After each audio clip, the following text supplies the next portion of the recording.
শুধু হামজা চৌধুরী, শামিদ সোম আর কিউবা মিছিল নয়, এবার ইতালি প্রবাসী ফুটবলার ফাহমিদুল ইসলামও ফিরে আসছেন। সে ফাহমিদুল, যার বিদায় নিস্তব্ধ হয়েছিল দেশের ফুটবলও। হতাশ হয়েছিল সমর্থকরা। সিন্ডিকেটের মাধ্যমে ফাহমিদুলকে বিদায় করা হয়েছে বলেও অভিযোগ উঠেছিল। তবে সিঙ্গাপুরের বিপক্ষে ম্যাচকে সামনে রেখে তাকে ফেরানোর উদ্যোগ নেওয়া হয়েছে, আর তাতেই দিনবদলের হাওয়া লাগতে শুরু করেছে দেশের ফুটবলে। আগামী 10 জুন ঢাকার এশিয়ান কাপ বাছাই পর্বে সিঙ্গাপুরের মুখোমুখি হবে বাংলাদেশ ফুটবল দল। সে ম্যাচকে সামনে রেখে ক্যাম্পে রাখা হবে ফাহমিদুল ইসলামকে। ইতিমধ্যেই বাফুফের ন্যাশনাল টিমস ম্যানেজমেন্ট কমিটি ফাহমিদুলের ব্যাপারে ইতিবাচক আলোচনা করেছে। মিটিংয়ে কোচ হাবিয়ার ক্যাবরেরাকে এ ব্যাপারে পদক্ষেপ নিতে সাফ জানিয়ে দিয়েছে। তাই ভারতের বিপক্ষে খেলতে না পেরে যে হতাশে ডুবেছিলেন ফাহমিদুল, সেটা এবার হয়তো দূর হবে। তাকে নিয়ে দলের ফুটবল সমর্থকরাও বেশ উচ্ছ্বাসিত। ভারতের বিপক্ষে ম্যাচের আগে সৌদি আরবে দলের সঙ্গে কঠোর অনুশীলন করেছিলেন ফাহমিদুল। সেখানে একটি প্র্যাকটিস ম্যাচে হ্যাট্রিকও করেছিলেন তিনি। তার দুর্দান্ত গতি আর দ্রুত ড্রিবলিংয়ের ভিডিওগুলো প্রশংসা কুড়িয়েছে নেটিজেনদের। ফাহমিদুলের সবচেয়ে বড় গুণটি হল তিনি মাঠের একাধিক পজিশনে খেলতে পারেন।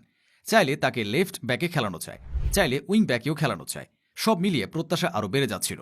কিন্তু সেই প্রত্যাশায় জল ঢেলে দিয়েছেন কোচ হেবিয়ার কাবরেরা তখন বলেছিলেন ফাহমিদুলের আরও সময় লাগবে। তার দাবি ছিল এই মুহূর্তে অন্যান্য খেলোয়াড়রা ফাহমিদুলের চেয়ে বেশি প্রস্তুত।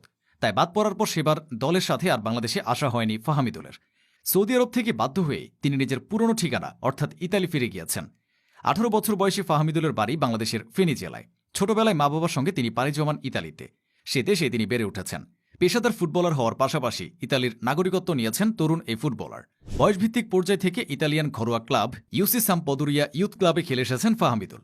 2020 সাল থেকে 2024 সাল পর্যন্ত ক্লাবটির হয়ে অনূর্ধ্ব 17 ও অনূর্ধ্ব 18 পর্যায়ে খেলার পর 2014 এর জুলাইতে যোগ দেন লিগোরোনা ক্লাবে। তবে লিগোরোনায় বেশিদিন স্থায়ী হতে পারেননি তিনি। 4 মাস পরে যোগ দেন ইতালির আরেক ক্লাব লিভারনোতে। এরপর 2025 সালের জানুয়ারিতে লিভারোনার সাথে তার পথ চলা শেষ হয়। কিছুদিন ক্লাবহীন থাকার পর ওলবিয়া কালসিওতে যোগ দেন তিনি। নতুন এই ক্লাবে যুক্ত হবার পর সংবাদ পেয়েছিলেন ফাহমিদুল। 2025 সালের ফেব্রুয়ারির শুরুতে এশিয়ান কাপ বাছাই পর্বের জন্য ঘোষণা করা হয় বাংলাদেশের প্রাথমিক স্কোয়াড। 38 জনের এই স্কোয়াডে ফাহমিদুলের অন্তর্ভুক্তি বেশ চমক দিয়েছিল। কারণ এর আগে শামিদ সোম সহ কয়েকজন প্রবাসী ফুটবলারকে নিয়ে আলোচনা চললেও ফাহমিদুল ছিলেন একেবারে আলোচনার বাইরে। কিন্তু 38 জনের স্কোয়াডে ঢুকে যাওয়ার পর হামজার মতোই তাকে ঘিরেও প্রত্যাশা বাড়তে থাকে। একে তো বিদেশি লিগে খেলার অভিজ্ঞতা, তার উপর বয়স ও ফিটনেস। ফাহমিদুলের সবকিছুই ছিল মানানসই। বাংলাদেশ ফুটবল দলের খেলা মানেই গোল মিসের মহড়া। দেশের ক্লাব ফুটবলেও বিদেশি স্ট্রাইকারদের ভিড়ে দেশি স্ট্রাইকাররা নাকাল। দেশি স্ট্রাইকাররা যেখানে গোল খরায় ভুগতে থাকেন, সেখানে পুরোদস্তর আক্রমণ ভাগের খেলোয়াড় না হয়েও ফাহমিদুলের সংযুক্তি আশা জাগাচ্ছিল। এই মুহূর্তে জাতীয় দলে হামজা চৌধুরীর মতো ফুটবলারকে সাপোর্ট দেওয়ার জন্য যা যা দরকার সবকিছুই ফাহমিদুলের মধ্যে আছে। সবচেয়ে বড় কথা, ইউরোপিয়ান ফুটবলের গতির সাথে তিনি খুব ভালো অভ্যস্ত।